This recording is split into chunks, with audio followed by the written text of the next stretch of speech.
Hi, teacher and colleagues. My name is Estefania Rojas. I am 18 years old. I live in Bogotá in Patio Bonito. I am public accounting student at UNAD. I am small and pretty.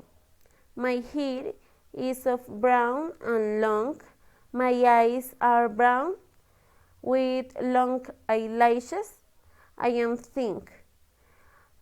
I like various musical genres. I really like TV shows and movies. My favorite sport is skating. I like culture events, although I do not have enough time to enjoy them personally. My family is made up by my mother and 3 brothers. My mother is 57 years old, is small and beautiful. She has the hair is long and eyes are color green with long eyelashes.